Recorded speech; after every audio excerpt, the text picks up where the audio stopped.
99% des marques font mal ce panier abandonné. Je vais vous expliquer vraiment la stratégie de A à Z. Il faut faire la distinction entre le panier abandonné et le paiement abandonné. Deux déclencheurs différents et deux audiences différentes. On envoie un email à 20 minutes, 5 emails pour ceux qui n'ont jamais acheté, 3 emails pour ceux qui ont déjà acheté. Full text, zéro design. C'est pourtant potentiellement un des emails qui génère le plus d'argent de manière générale. 6300 $ générés avec le panier abandonné, 3400 $ avec le paiement. Les deux flows ensemble, c'est souvent 2 fois ton CA en abandon. Si là maintenant, je vous parle d'email marketing, quelle est la première séquence à laquelle vous pensez? C'est certainement la séquence de panier et de paiement abandonné. Et aujourd'hui, je vais vous présenter la séquence complète qu'on met en place dans la Spicy Agency. 99% des marques font mal ce panier abandonné parce que déjà, ils confondent entre panier et paiement abandonné. Comment est-ce que fonctionne le setup Klaviyo? Et je vais vous expliquer vraiment la stratégie de A à Z qu'on met en place dans notre agence. Alors, le constat de départ, 99% ou 99% si vous êtes français, des marques mettent juste le paiement abandonné en place ou juste le panier abandonné et laissent la moitié du CA récupérable sur la table. Je vous explique.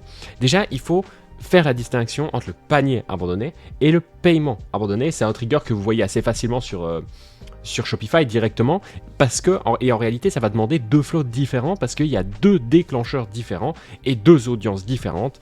Et en réalité, 99% des marques ne font que un des deux et ça, c'est terrible. Alors, la personne ajoute au panier, puis part. Donc la personne fait juste l'ajout au panier, mais elle n'a pas été jusqu'au paiement. Qu'est-ce que ça sous-entend? C'est que vous n'avez pas capturé l'email. Parce que lors du paiement abandonné, vous pouvez récupérer l'email, mais par contre, lors de l'ajout au panier, non. Donc, pour pouvoir avoir un flow qui se déclenche lors du panier abandonné, ça nécessite un pop-up qui capture l'email avant. Sinon, le flow se déclenche tout simplement sur personne. À part les personnes qui ont potentiellement fait un paiement abandonné, et qui, derrière, sont revenus sur la boutique et ont fait seulement un panier. Donc, c'est quand même très très spécifique. Autant vous dire qu'il n'y aura personne si vous mettez juste ça en place sans pop-up. Et ensuite, il y a le paiement abandonné. Donc, c'est la personne qui entre au checkout, puis qui part. Donc là, l'email est capturé en automatique. Si la personne est allée jusqu'à l'étape de mettre son email, c'est d'ailleurs pour ça que dans tous les cas, c'est conseillé d'avoir un pop-up. Je vous renvoie vers ma première vidéo. Et là, forcément, ça peut marcher tout seul. Pas forcément besoin de pop-up, même comme si je l'ai dit, c'est pertinent d'en avoir quand même un. Et c'est pour ça que 99% des marques ont que celui-là très souvent. Parfois, il y a certaines personnes, ça m'est déjà arrivé lors des audits, qui confondent les deux et du coup qui ont juste le panier abandonné en place et pas le paiement abandonné en place. Donc bref, ça c'est un point très très important. Alors le panier abandonné, c'est souvent celui qui est plus dur à mettre en place et c'est celui qui rapporte le plus. Oui et non, je vais vous expliquer. En fait, le paiement abandonné, c'est souvent celui qui a le taux de conversion le plus élevé parce que la personne est plus chaude. On est vraiment sur les personnes, elles étaient à 2 doigts d'acheter. Elles sont allées jusqu'au paiement. Et en plus, l'email est capturé en automatique, le setup est fait en 10 minutes, c'est rapide, etc. Et souvent, c'est celui quand même qui génère le plus, ça reste le paiement abandonné. Par contre, le panier abandonné, c'est souvent là où vous allez y avoir plus de leads. Donc, même si au revenu par lead, vous allez être plus faible souvent sur le panier abandonné, au total, vous pouvez générer plus avec le panier abandonné si vous avez un bon pop-up. Mais par contre, ça demande plus de travail parce qu'il vous faut la stratégie, un setup qui convertit avec un pop-up qui convertit. Enfin bon, bref, ça demande plus de travail. Mais dans tous les cas, moi, je vous conseille de mettre les deux en place forcément. Alors comme je l'ai dit, le panier c'est en moyenne 3 fois plus de volume que le paiement. On a 100 visiteurs sur le site, on a potentiellement 30 personnes qui ajoutent au panier, 10 personnes qui vont au checkout et puis après finalement que 3 personnes qui achètent. Alors le pop-up c'est la clé du panier abandonné, c'est pas la première fois que je le dis. Alors concrètement l'idée du pop-up c'est on capture l'email, le visiteur entre son email contre un code promo, ensuite Klaviyo le reconnaît, son email est maintenant lié à son navigateur et ensuite il ajoute au panier et là le flow qui part si forcément il ne va pas jusqu'au bout. Sans cette chaîne, ton flow de panier abandonné existe dans Klaviyo mais ne sera déclenché sur personne. Donc en fait, il le tourne dans le vide, tout simplement. Non, petite pause de 30 secondes. Si tu veux qu'on audite ton setup d'abandon de panier, d'abandon de paiement ou même d'abandon de navigation ou ton Klaviyo de manière générale, sache que tu peux réserver un call avec moi directement avec un lien qui se trouve dans la description. C'est un appel de 30 à 45 minutes dans lequel je te donne tout 100% gratuitement lors d'un audit gratuit. Donc n'hésite pas du tout, le lien est juste dans la description. Alors, comment configurer les deux flows, les déclencheurs, les conditions de sortie, les timings, ce qui fait vraiment que les deux flows marchent sans se marcher dessus justement. Alors, comment Klaviyo déclenche ou arrête le flow? Donc, quand la personne ajoute un produit au panier, forcément, et elle sort du flow si elle va au checkout, parce qu'il y a le paiement abandonné qui prend le relais, ou si elle achète, parce que forcément, l'objectif a été atteint. Alors, pour le paiement abandonné, c'est différent. C'est si la personne entre au checkout et saisit son email, forcément, et la sortie du flow, c'est uniquement si elle achète. Le timing des relances est identique pour les deux flows, et même les séquences peuvent même être complètement identiques si vous le voulez. Même si vous voulez aller plus loin, personnaliser les relances en fonction que si la personne est dans le panier ou dans le paiement abandonné, ça a du sens. Alors, concrètement, on envoie un email à 20 minutes, puis on envoie un email par jour. Alors, ce qu'on va faire, c'est qu'on va faire 5 emails pour ceux qui n'ont jamais acheté, et on va envoyer 3 emails pour ceux qui ont déjà acheté. On va faire une stratégie différente en fonction des acheteurs et des non-acheteurs. Et on va commencer par la séquence des non-acheteurs. Alors, on commence par un rappel classique 20 minutes après. Vraiment tout ce qu'il y a de plus banal. On met quelques éléments de réassurance. On met le dynamique Klaviyo bloc. Quelque chose de vraiment classique. Un jour plus tard, on va vraiment se concentrer sur les avis clients. On met un maximum d'éléments de réassurance, un maximum d'avis clients. Un jour plus tard encore, on va mettre un email de promo. Donc là, on commence à mettre une petite promo, souvent c'est moins 10%. Et dans ce mail de promo, on va pas juste faire une promo, justement, on va aussi mettre une FAQ. Un jour plus tard, c'est souvent l'email de dernière chance. Et dans ce email de dernière chance, on va pouvoir mettre un timer, rappeler le code promo. Et encore un jour plus tard, voire entre 12 à 16 heures plus tard si vous voulez être agressif, on peut faire un message du fondateur. Donc là, c'est un email qui est souvent full text, où on va proposer une réduction supplémentaire. Par exemple, on va passer de 10 à 15%. Comme je le disais, cette séquence est identique sur le flow de panier et le flow de paiement abandonné. On ne change pas la structure. Seules les optimisations fines peuvent varier mois après mois, mais de manière générale, on peut garder vraiment la même base.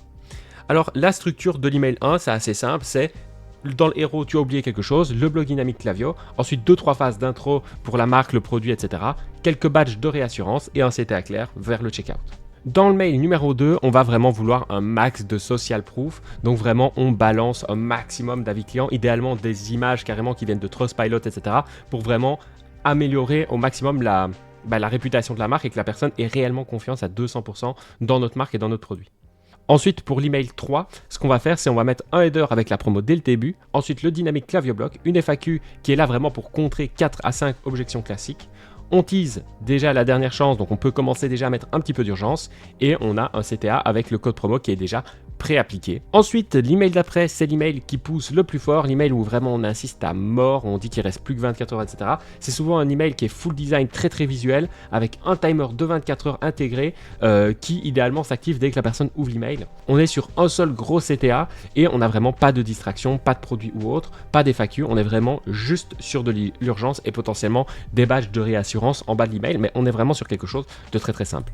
Et ensuite, on est sur le dernier mail, le mail full text du fondateur, on est presque sur une vraie lettre, pas un email. On est sur du full text, pas d'image, zéro design. On écrit à la première personne. On a vraiment un ton très très conversationnel. Forcément, on dit que c'est le dernier appel, etc., que c'est la fin. Et potentiellement, comme j'ai dit, pour les marques agressives, on peut passer de 10 à 15% de réduction. Et l'idée, c'est que la personne se sente réellement privilégiée. Il faut vraiment qu'elle sente ça. N'hésitez pas aussi, dès la première phrase, à vous introduire. C'est-à-dire dire, voilà, bonjour, moi c'est Nicolas, le fondateur de la marque XYZ. Alors, les plain text, donc les full text, ça case vraiment les codes commerciaux, mais c'est pourtant potentiellement un des emails qui génère le plus d'argent de manière générale, même en campagne, donc c'est vraiment le genre d'email à ne pas du tout sous-estimer. Alors le cas des marques agressives, comme je le disais, si c'est une marque dont le marketing est constamment en mode promo, tu regardes son site par exemple, tu vois moins 20% offert jusqu'à dimanche, puis livraison offerte, puis 2 acheter la troisième offerte. Pour ces marques, on bump la réduction sur l'email 5 uniquement. C'est vraiment la dernière cartouche pour essayer de convertir les indécis. Donc voilà, pour les marques moins agressives, comme je le disais, essayez juste de faire un mail de rappel du fondateur. Ça peut aussi très très bien fonctionner, mais pour les marques plus agressives, faire ce genre de promotion, ça peut très très bien fonctionner également. Alors ensuite, on est sur 3 emails pour tes clients. Donc la séquence, elle est plus courte. Là, il n'y a pas de promo. Le ton, il est chaleureux parce qu'on ne traite pas un client comme un lead froid, forcément. Alors l'idée de ces 3 emails de la séquence client, c'est qu'on commence par un rappel qui est adapté, donc à plus 20 minutes. Ensuite, un jour plus tard, on envoie des avis clients avec des éléments de réassurance, etc. Et on termine par une FAQ sans promo. C'est la même structure de base que les non-acheteurs, mais on adapte en fait le ton qui est beaucoup plus adapté pour les clients, etc. Et on supprime la promo pour pas que la personne sache en fait qu'une fois qu'elle a mis son email dans le paiement abandonné, qu'il y a une séquence qui lui offre une promotion, etc. L'idée, c'est pas de répéter à chaque fois la même séquence. Pour les acheteurs, pardon, c'est quelque chose à éviter sur le long terme pour pas qu'ils profitent aussi, entre guillemets, du système, si on peut dire ça comme ça, si c'est des petits malins. Donc voilà. Et maintenant, j'aimerais qu'on voit ensemble les métriques qui comptent vraiment quand on met en place une séquence de panier et de paiement abandonné. Alors concrètement, déjà, ce qu'il faut traquer, c'est le taux d'ouverture. Forcément, sur le premier mail, on peut avoir un taux d'ouverture de plus de 40%, voire même plus de 50% assez facilement. Mais il faut savoir que plus vous allez envoyer d'emails, plus la séquence va être longue, plus le taux d'ouverture descend en fin de séquence. Mais ça, c'est le cas pour toutes les séquences, c'est normal. Le taux de clic, on est sur un plus de 3%. Forcément, on est toujours plus haut au début d'une séquence et on peut atteindre des taux de clic qui sont bien supérieurs, surtout lors du premier mail. Pour vous donner un ordre d'idée, ça m'arrive d'avoir des taux de clic à 7-8% uniquement sur le premier mail, parce que c'est un mail qui est assez important. Ensuite, on a la conversion qui peut être entre 2 à 3% par email envoyé. Et la métrique racine, peut-être la métrique reine qui est la plus importante, c'est il faut viser 1,50 € de revenus par destinataire. Les top clients, on peut avoir 3 à 4 € de revenus par destinataire. Même encore plus important que ça, moi ce que j'aime bien regarder, c'est le taux de récupération de panier moyen. Et moi j'essaye de viser entre 8 à 15%. Une fois que vous avez 10-12% de récupération de panier, vous êtes déjà très très bon. Donc comme je le disais, la métrique la plus importante potentiellement, ça reste le taux de récupération de panier. Si vous êtes à plus de 10%, vous êtes vraiment top. Cela dit, comme je le disais, si vous êtes déjà à 8, c'est juste des petites optimisations à mon avis, et vous êtes déjà très bien, mais on peut aller chercher bien plus haut. Comme je l'ai dit, ça m'est déjà arrivé d'avoir 15%. Alors les 4 zones de perf assez importantes, c'est si on est en dessous de 5, là franchement les gars, il faut vraiment améliorer votre taux de récupération de paiement et de panier abandonné. Et je vous invite à prendre un appel avec le lien qui se trouve juste dans la description. Par contre, si vous êtes entre 5 et 7%, ben, c'est déjà pas mal. À mon avis, il y a quelques petites choses à optimiser. Et à nouveau, ça vaut potentiellement le coup de prendre un audit gratuit. Si vous êtes entre 7 et 10%, ben, vous êtes bon, mais bon, on peut toujours faire mieux. Et par contre, si vous êtes à 10% plus, à mon avis, vous êtes dans le top du top. Il y a toujours moyen de faire mieux, c'est sûr. Il y a toujours moyen d'optimiser. Mais c'est que vous avez déjà une très très bonne séquence de panier et de paiement abandonné. Maintenant, quelques petites preuves en chiffres. Je vous avais parlé justement de compte Klaviyo réel où je vous montrais concrètement que le panier abandonné pouvait générer plus que le paiement abandonné. Je vous montre ça tout de suite. Donc là, on est sur une boutique qui vend au Canada principalement. On est sur des flots sur une semaine ou sur un mois, je ne sais plus ce que j'avais mis, mais bon, peu importe. On est sur pas loin de 6370 $ générés.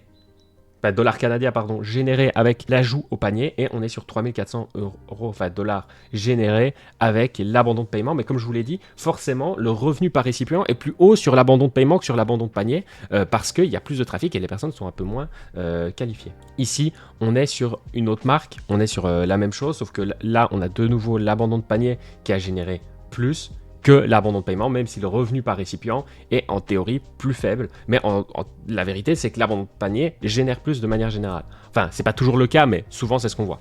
Donc, les deux flows ensemble, c'est souvent 2 fois ton CA en abandon. C'est vraiment hyper important d'avoir les deux flows et de les set-up de manière aussi légèrement différente. Ça peut réellement faire la différence, justement. Alors, comme je le disais, si vous voulez maintenant un audit gratuit, c'est tout à fait possible, que ce soit en Loom ou directement en appel avec moi. Pour ça, il suffit juste de booker un appel avec le premier lien qui se trouve dans la description. C'est gratuit, c'est sans engagement et vous allez voir, je ne suis pas du tout le genre de personne à forcer la vente ou autre.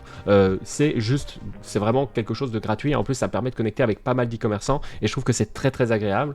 Donc voilà, si vous avez le moindre doute, juste n'hésitez pas, vous allez voir, je ne mords pas, ou du moins pas encore. Merci en tout cas pour votre temps et je vous souhaite une très très belle journée et à très vite pour la prochaine vidéo.